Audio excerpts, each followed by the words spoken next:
की परम कृपा से, राधा रानी की कृपा से, सभी ब्रजवासियों की कृपा से हम सब लोग इस समय बरसाने में विराजमान। बरसाने में शरीर से तो जानवर भी आ सकते हैं, लेकिन आत्मा से अगर प्रवेश करना है तो राधा रानी, ब्रजवासी और संतों का आशीर्वाद बहुत आवश्यक है। इसलिए अगर हमें आध्यात्मिक आत्मा के स्तर पर यहाँ निवास करना है तो आप सब लोगों को राधा रानी की कृपा की याचना करनी चाहिए। सबसे पहली 1986 में दिसंबर में जब हम पहली बार परम पूज्य राधानाथ महाराज जी के साथ में वृंदावन आए थे, यानी मथुरा स्टेशन पे आए थे, तो महाराज जी हमको मथुरा स्टेशन में रिसीव करने के लिए आए। आज हम कल्पना भी नहीं कर सकते, लेकिन वहां पर रिसीव करने आए थे हमको, और उन्हें वहीं पर स्टेशन पर बैठकर 22 लोगों को एक प्रवचन दे दिया, वेलकम प्रवचन। तो मैं वो प्रवचन यहाँ पर रिपीट करना चाहता हूँ। 1986 साल में दिया गया था। आज उसको कितने साल हो गए?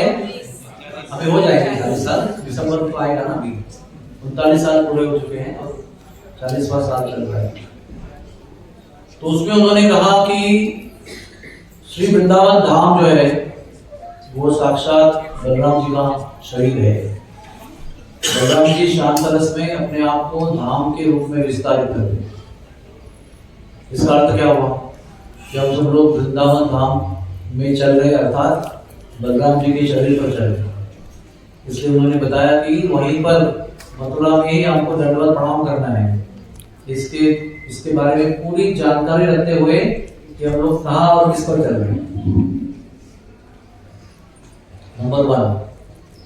नंबर 2, उन्होंने बताया कि जब ब्रज में हम लोग प्रवेश करते हैं, आप सब लोग शरीर से ब्रज में प्रवेश कर चुके हैं, और हमारी प्रार्थना है कि आपकी आत्मा को भी ब्रज में प्रवेश मिले, आत्मा को भी यहाँ का रस और प्रेम प्राप्त हो। ये हमारी आप सबके लिए प्रार्थना है। तो गुरु जी ने बताया कि अगर ब्रज में आध्यात्मिक रूप से, from the spiritual point of view, अगर यहाँ पर आपको निवास चाहिए, एक क्षण का निवास चाहिए, तो आपको जब आप यहाँ पहला कदम रखेंगे स्टेशन पर या एयरपोर्ट पर, जहाँ पर भी ब्रजभूमि के आने के पहला कदम रखेंगे, तब से वापस जाने तक, वापस ट्रेन में बैठने तक या फ्लाइट में बैठने तक या घर पहुंचने तक, समझ में आया आपको? हर क्षण हृदय के अंदर के कोने में आपको राधा रानी की कृपा की याचना करते रहना चाहिए, क्योंकि जब कोई हृदय से राधा रानी की कृपा याचना करता है तो ही कृपा उनकी प्राप्त होती है। हम लोग शुरू में करेंगे और बाद में भूल जाएंगे तो भी बीच में खंड होता है। तो यहाँ का जो निवास है उसका रहस्य यही है कि हम सब लोग हर क्षण उनकी कृपा याचना प्रार्थना करते रहेंगे। शाम सुबह भी हर क्षण उनकी कृपा की याचना करते हैं। पूरा दुनिया जो है वृंदावन में उनकी चरणों की रज प्राप्त करने के लिए आते हैं, और शाम सुबह जी स्वयं यहाँ पर राधा रानी के चरणों की रज प्राप्त करने के लिए आते हैं, कृपा याचना करते हैं, बिगड़ाते हैं, पुकारते हैं, रोते हैं, लोट पोट हो जाते हैं, दंडवत प्रणाम करते हैं। इस रज में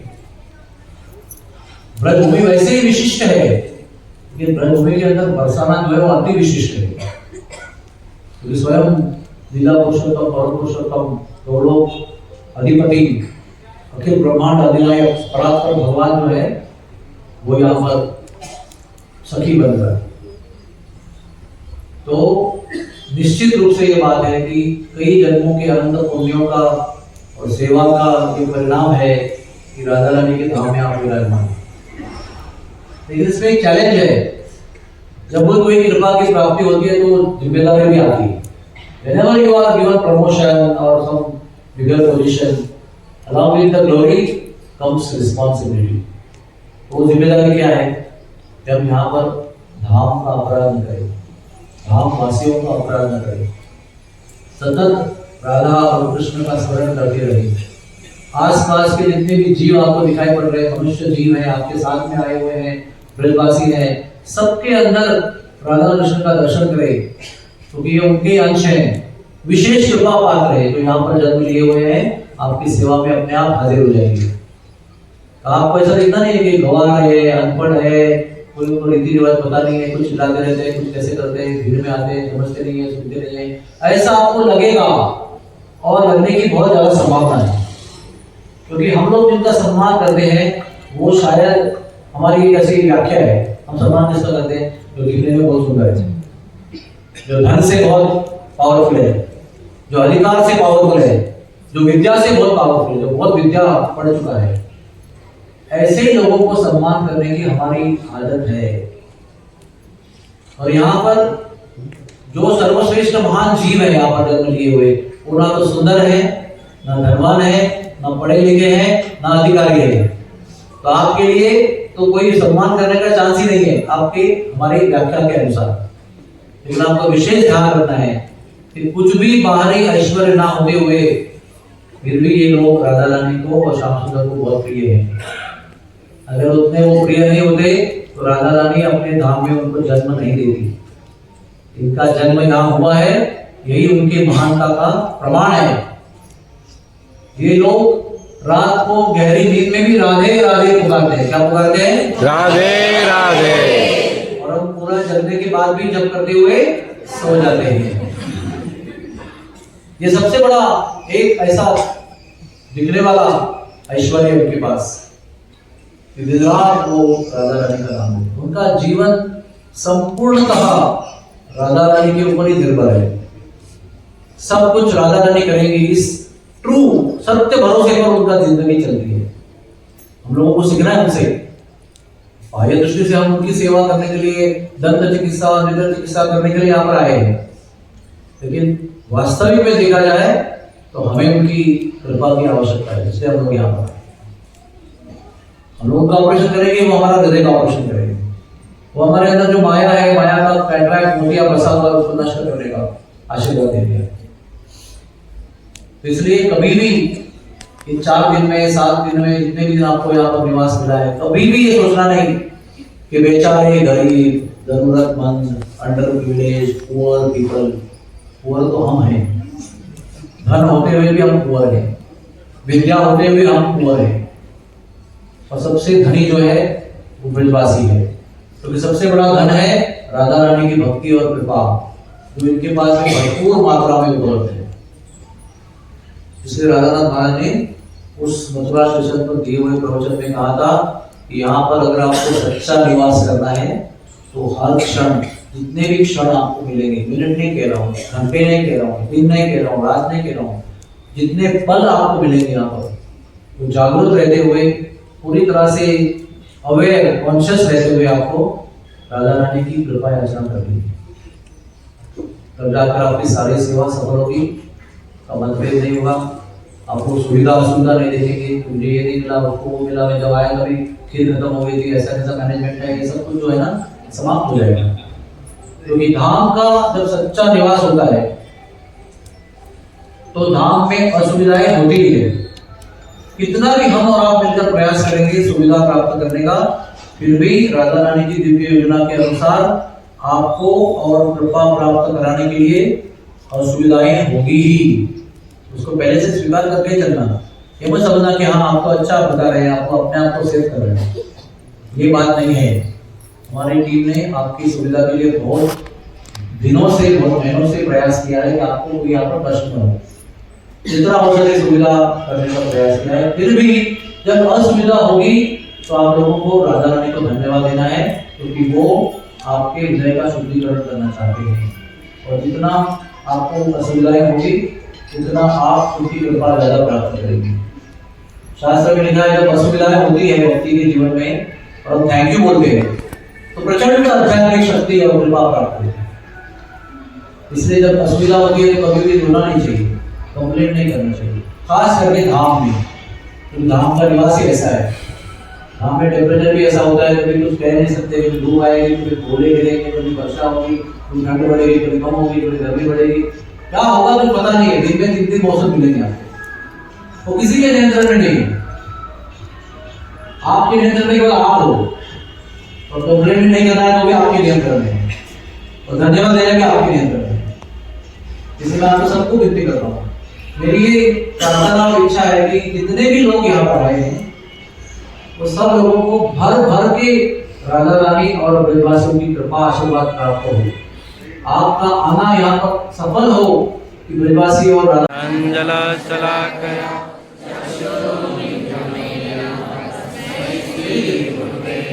स्थापितं येन भूतले स्वयं रूपा कदा मह्यं ददाति स्वपदान्तिकं उस मंदिर में।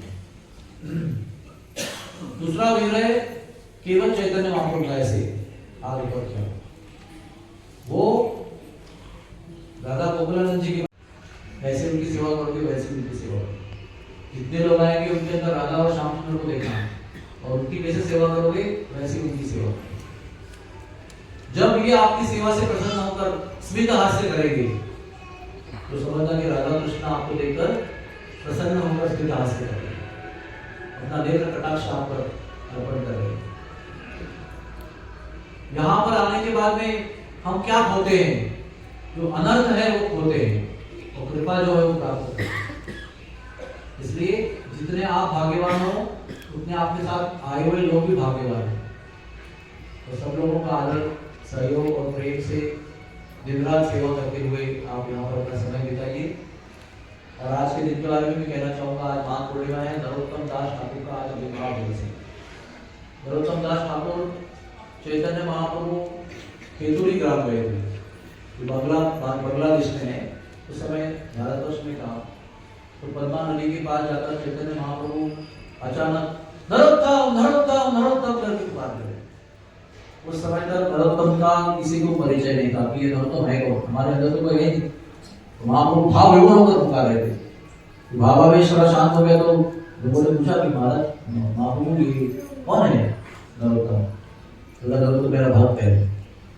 वो कुछ समय बाद इस गांव में अवतरित होगा। महाप्रभु चैतन्य ने उसी समय पद्मा नदी में उतरकर स्नान किया और अपने हृदय का जो प्रेम था वो नदी में डाल दिया, यानी प्रस्थापित कर दिया। नदी प्रकट हो गई, पद्मा नदी देवी। महाप्रभु को आदेश दिया, जब मेरे भक्त नरोत्तम यहाँ पर जन्म लेकर आपके किनारे आएंगे, आपके पानी में उतरेंगे, तो आपको ये मेरा हृदय का प्रेम पूंजी जो है वो उनको प्रदान करना है। नरोत्तम जी ने जन्म लिया, कुछ समय बाद वो चलने फिरने लगे, बड़े हुए तो पद्मा नदी के किनारे आए। पद्मा नदी में प्रवेश करते ही वो भाव विभोर हो गए और पद्मा नदी स्वयं प्रकट हो गई और महाप्रभु स्वयं प्रकट हो गए। तब वो अंतर्धान हो चुके थे, लेकिन प्रकट होकर उन्हें आलिंगन दिया और अपने हृदय का प्रेम नरोत्तम जी के हृदय में प्रस्तावित कर दिया। ऐसे महान भक्त नरोत्तम दास जी, उनका गौरव करने जाएंगे तो कई घंटे लगेंगे। संक्षेप में आपको बताता हूँ, वैसे वो जन्म से कायस्थ थे, उच्च जाति के नहीं थे तो, लेकिन उनके पिताजी राजा थे, उनके भाई सब राजकुमार थे, ये भी राजकुमार थे। लेकिन जन्म से उनको सांसारिक चीजों में कोई रुचि नहीं थी। एक बार वो सब लोगों ने उनको निंदा किया क्योंकि वो इतना प्रचार करते थे, इतना लोगों को प्रेम से विभोर करते थे कि लोग ब्राह्मण लोग भी उनके शिष्य बनने लगे। तो जो तथाकथित ब्राह्मण थे, वहाँ के जो एस्टैब्लिश थे, प्रस्थापित ब्राह्मण, तो उनको बड़ा गुस्सा आया कि ये तो ब्राह्मण लोग भी शूद्र के हाथ से दीक्षा ले रहे। तो उन्होंने विरोध किया, उनको विरोध किया। तो एक दिन नरोत्तम जब पद्मा नदी के पास में आए तो भाव विभोर होकर बेहोश हो गए। तो उनके शरीर पर स्वर्ण का जनेऊ यज्ञोपवीत प्रकट हो गया। ये चमत्कार महाप्रभु की कृपा से हुआ, क्योंकि कोई भी भक्त जो है वो जन्म से ब्राह्मण नहीं होता, कर्म से गुणों से होता है। इसका प्रमाण जो है भगवान ने चमत्कार करके दिखाया। सब ब्राह्मण जो थे वो विरोध कर रहे थे, वो जड़ों में नतमस्तक हो गए।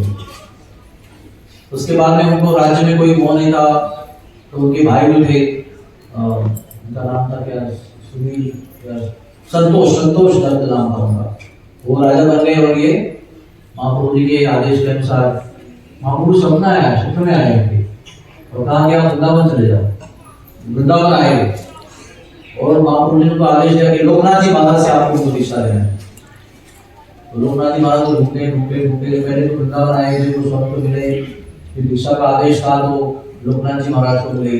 और कहाँ मिले? यहाँ से कुछ दूर 7 किलोमीटर दूर एक गाँव है खायरा खदीरवन, उसके आगे एक गाँव है उमराव, यहाँ पर किशोरी कुंड है, बहुत पास में है।